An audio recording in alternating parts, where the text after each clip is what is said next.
non-francophones or people who don't speak French, they might want to know what some of those lyrics are about in that song Adieu. But if you see the video, you get a sense of it, which is a scorned girl. You're in the video, Yep. and then there seems to be a series of ex-boyfriends whose heads explode, or the girls that they're now dating, their Yeah. heads explode. It's all very violent, actually. Oh, it's not. I mean, it's kind of an image. It's basically it represented the phase after a breakup when you really, really just want the other person to disappear, not completely, but from your life or your feelings or whatever you might still think about that him or her. And I thought it was really funny because I mean, it's you don't really. It was not directed towards him in the video clip, more towards the girls. Yes. So A vengeful act of blowing up heads. Yeah. yeah. Which is, and it's part of the study in contrast that you are. I mean, you've got this very sweet voice, and you tend to write pop songs with very accessible, beautiful melodies. And then we see a video like this, You're just wondering what the song talks about, right? with heads exploding. and do you revel in those kind of contrasts? Is that something that you really like? Yes. I think it's the irony of it all. There was this thing in the 60s where, the term chanteuse and like what they would do, they would talk about very heavy subjects and place it on very cheerful music. Yeah. Just because, it's good sometimes to not take yourself too seriously. And I'm not saying that in my album there are no dark moments, but I like to play on the irony of it all and just to show that you can get through things. I mean, people still talk about you too. I was just reading interviews that you've done or pieces about you over the last year, and they still sort of say she's got this sweet voice, but she's tattooed all over her body, and she's got a tough look. So, I mean, there's a lot of talk about your kind of contrast, the contrasts of Coeur de Pirate, and I suppose you like that. Yeah, of course. I mean, it is part of who I am. I mean, even though I do have tattoos, I'm not scary. I mean, I don't think so. And yeah, I don't know. It's just good to play on that a little bit too, because that's just who I am, really. Right. Yeah, not two-faced, but you're a multifaceted human. Exactly. Well, you have been doing a number of different projects. So, I mean, if part of the intent was to break away from just the girl at the piano mold, you've been accomplishing that. Give me a sense of, first of all, it's been about a year since you were here in this studio. How has the last year been for you? It's been particular. I think when you stop touring and you're used to touring, there's this feeling that builds up of feeling useless. And I didn't know what to do anymore, and I wasn't going quite into studio. And you wanted to take a break. I wanted to, and then you start feeling useless once you took a break. Because you're so used to working all the time. Right. I mean, I'm sure it's the same for you or a lot of people out there that they're traveling, they're doing things, and I mean the airport became my home basically. Yeah. I didn't really have a home. This album is about a lot of things and relationships and dealing with that, but it's also about a girl that didn't know what to do with herself when it came to relationships. So she grew up too fast, and therefore I'm the girl. Right, I was going to take a wild guess. Wild guess. And wild guess. I'm so tired right now. That's okay. That's good. You're vulnerable. I like that. Vulnerable. Ask questions cue. about you.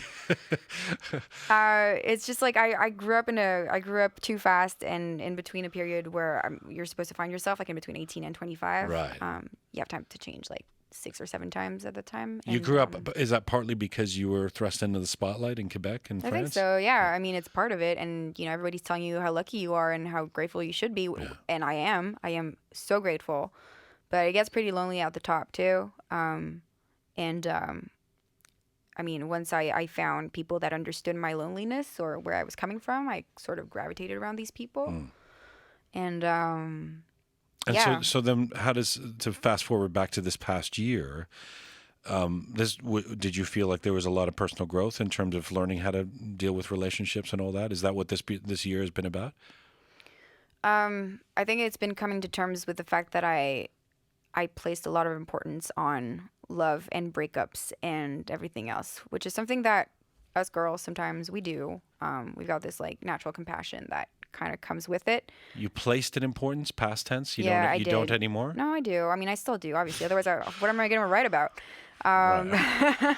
No, but I remember thinking to myself, like, I was at the top. I was at the top, and I still managed to really get affected by, I mean, just everything around me, especially involving love. Just because I had no idea how relationships were supposed to work. No idea whatsoever.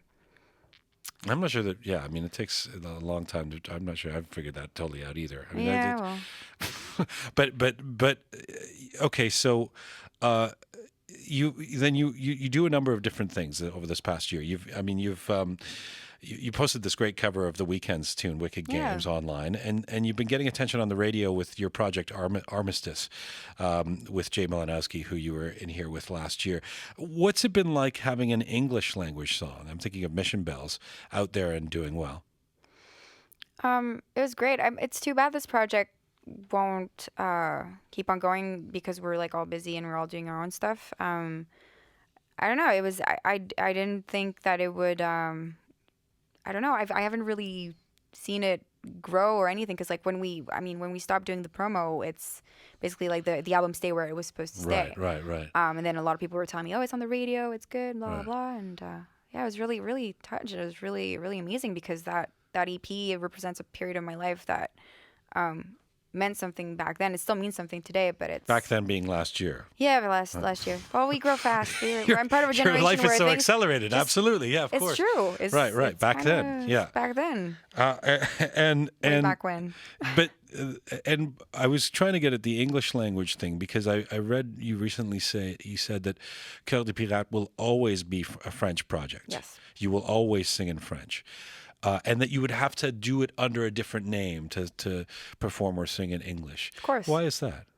Well, besides the fact that people can't really pronounce Coeur de Pirate in English, which you did very well today. Thank you. Yeah. What do you mean today? Well, I mean, you remember been- the last interviews? It was like Apparently not as good. Coeur de Pirate.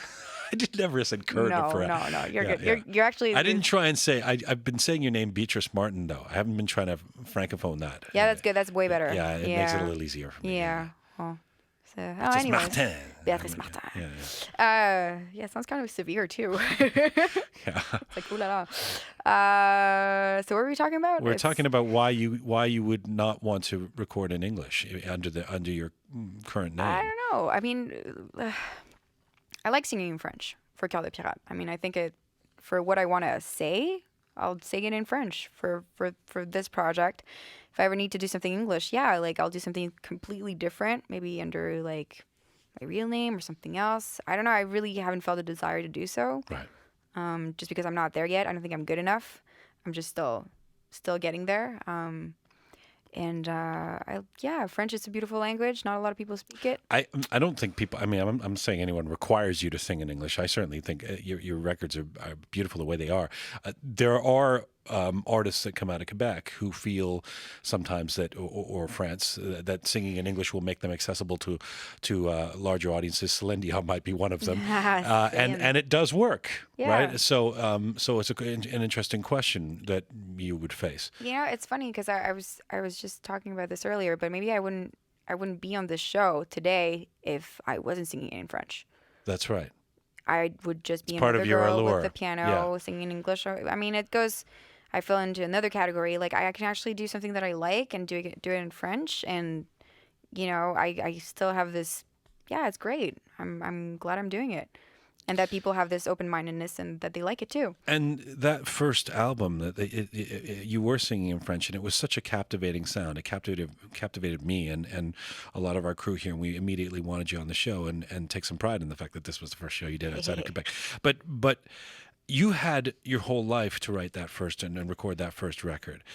Tell me about going into a sequel, going into this record, Blonde, how not having your whole life, but a more truncated period of time to write a new record affected your songwriting. Well, it's also this record for me is a little bit more personal because it's very fresh. It's songs that I've been writing on the road. This album is only here today because I wanted to record Place de la République, which is this song that I wrote immediately after the first album came out. And because I had been giving that song in concert and people knew it as part of my repertoire, I just had to record it for the fans, if anything. I mean, not... Because if it was just for, like...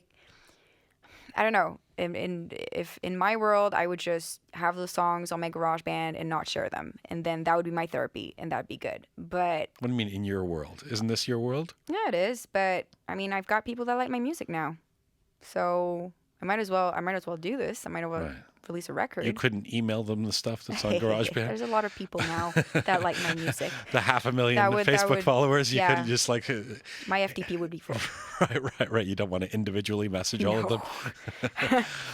That's interesting. So you and that song was the stepping stone for the rest of the record. Yeah, and it pretty much defined... It's funny because that song became a symbol of whatever I was feeling afterwards with all the boys I've been with. How many boys have you been with? No, not all of them. I had Do you two feel boyfriends like after. You've had two after what? After the first CD came out. Okay. Yeah. So that's not a lot. It's not a lot, plus it was defining for me. I mean, like one of them had to see me grow into something completely different than what I was. Right. And the other one got me when I was already there. Do you feel like you're a different woman from the first album? Of course. Yeah. I mean, even though that was just 3 years ago, or that you're totally different. But you changed so much in between 18 and... I mean, I'm still changing. I'm still... I don't know. Maybe tomorrow morning my favorite color is going to be pink and not white. And white's not even a color, but it's just... Your favorite color is white. Is it a... Can of that course count? It's a color, yes. Okay, good. I think so, yeah. Oh, well. I don't know why I'm looking at producers to tell me. Yeah, it's the color white. Well, yeah, of course it's a color. So, yeah, I mean, it's just... It changes all the time. Like, my opinions change. I never know what I want. I'm still a kid somehow, but... Well, it's good that you recognize that. But yeah. There's some collaborations on this record. Yes. And there's a song, a duet that you do in French with a guy named Sam Roberts, who many people know. But I don't think we're used to hearing Sam Roberts sing in French.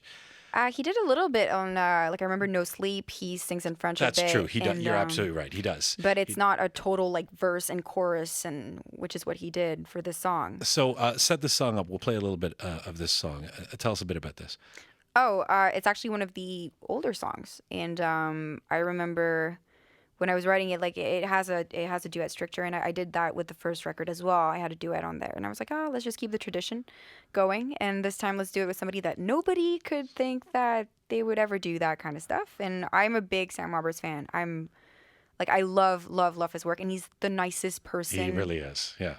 He's just so nice, and I was so happy when he said yes and that he wanted to do it. So you called him and said, hey, you want to sing on my record? Yeah. And he said, right on. And he said, yeah. And the song is Loin d'ici. Mm-hmm. By the way, the word blonde means something more than just hair color in French and in Quebec. Explain. When we say ma blonde, it means my girlfriend, basically. Right. My lover. My lover, girlfriend, but it's girlfriend. It's girlfriend, right. Okay. Lover's not really official. Girlfriend is official. Blonde is official. And was that partly what you were referring to when you called your album Blonde? I mean, you are a blonde as well. I am a blonde. Yeah. That is true. And, the whole, a lot of people judged me from the first impression they had of me, which was unfortunate. Especially, I'm less in English Canada because for some reason I'm still indie here, which is great. But back home and back in France. And, I don't blame them. I mean, it's part of it when you start playing on the radio and stuff. They judged you as what? As the girl that had that one song that that was blonde and had tattoos and that played piano, and that was about it. And then they didn't dig deeper, and they thought that what I was singing about was kind of stupid. And I don't know. I hope with this one... Well, the song was Comme des Enfants? Which song? Yeah, Comme des Enfants, yeah. I hope with this one it kind of... It crosses over, obviously. But also the album talks about all the phases in a relationship. Right. So every single stage that you go through, from the meet up to the actual relationship to the doubt that sometimes happens. But when you say you're indie here in English Canada, for lack of a better term, or the rest of North America outside of Quebec. And you said that's great, which is great. Do you mean that it's great? I mean, No, I think it's awesome. Well, so there's a great divide between being very well known in Quebec and very well known in France, and then not so much here. And you like that? I kind of like it. I actually do. I think it's great, actually. I mean, I can actually, I don't know. It's kind of a double life, to be honest. But it's fine. I really think that it's good. I can still play smaller venues here. I mean, I'm not complaining that I'm playing. It's great that I get to play bigger venues in France and Quebec, but I can play in a bar here and it'll be okay. And I can play only with my piano, and people are not they're just gonna be there for the songs. Whereas I feel when you start getting a little bit more famous or a little bit well known, you have to step up your game. It comes with all kinds of preconceptions that people don't have if they're just there to see your music on an independent level, right? Exactly. In France, they have a very different way of looking at a concert, listening to a concert. They have their expectations are very high, as opposed to, let's just say, when I know for me, if I go see a concert, I will really enjoy it when the band just goes one song after the other. No mise en scène, no like artifice. It's just that. It's just the music. And in France, what do you have to do? I mean, there's lights. I have to do like it's a show. Intros. I have to do like stuff like that. I have to dance. No, not really dance, but I have to move a lot, and I don't like moving a lot. Who tells you have to do that? Just the I guess, audience? No, like usually the people I work with, they have this perception of it. And obviously I do listen because we it's true. Like in Canada, we have this very different perception of shows and what we want to see and what we come to see. And it's very different. How do you think you're viewed in France? I have no idea. I think I got thrown into a category that is mainstream. When I started getting played on the radio, I was so grateful when that happened, because all of a sudden this little song that I had written in my bathroom became a huge hit that didn't even get radio play in Quebec. I mean, nobody wanted to play Comme des Enfants. It was not. At first. No, at first, yeah. It was like a ballad. Nobody really wanted to play that. And then in France it got picked up, and I thought that was just insane. And it's all of a sudden it just kind of became this huge deal. And I became a huge deal without even knowing about it, because I was on tour in like northern Quebec at the time. Right. And then I got to France and I was like famous. It was kind of weird. Yeah. And you're not seen necessarily as the alternative kid that you're seeing here. Yeah, I mean it's cool, because like people talk to me here and they're like, "Oh, you got this folk vibe. You've got this kind of really cool thing going on for you, and totally not pop. What are you talking about, pop music?" And I'm like, "Yeah, well." Well, I know you're big in France, because not only have you won the equivalent of the Grammy Awards there, but you're also you're something of a movie star now. You're the voice. You're the voice of the Smurfette in the new Smurfs in France. Is this true? I love the term movie star. Well, I mean, being a bit cheeky, but you're one of the Smurfs now in France. I am the Smurfette. How did that come about? I'm the only female Smurf. I don't know. I guess it's probably because Katy Perry was doing the English version, so they found a singer with a quirky style to do the Smurfette. Can you do some of the Smurfette voice?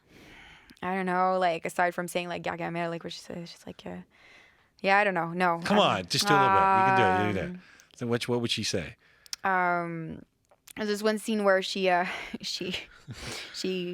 to escape the claws of the cat. There's the cat, and the Gargamel has a cat, and I guess you haven't seen I don't really, yeah. This is a generation thing. I need to see that. No, I remember the Smurfs. I'm surprised you remember the Smurfs. Well, of course. I mean, we all have what? Yes, well, I went to Smurfs the 90s or something. Why do I know the Smurfs? Way back when. The 80s. Way back when. Earlier than the 80s? Yeah, no. Earlier than the 80s. No, for sure. the 80s. No, the 80s? Yeah. Really? Yeah, and stuff? I don't know. I don't remember. Yeah. I wasn't born, so. Right. So I'm surprised that you know the Smurfs. Yeah, because my parents had all the comic books and all stuff. All right. So what does she sound like? So one time she wants to escape the Azrael. The cat Azrael, and she. I know the cat's name. And she said, "Va-t'en, vilain chat," like that. Yeah, all right. Yeah, I got got a little bit of it. A little bit of Smurfette. A little bit. I had to speak it with a French accent too. It's really a French like French accent. Yeah. Interesting.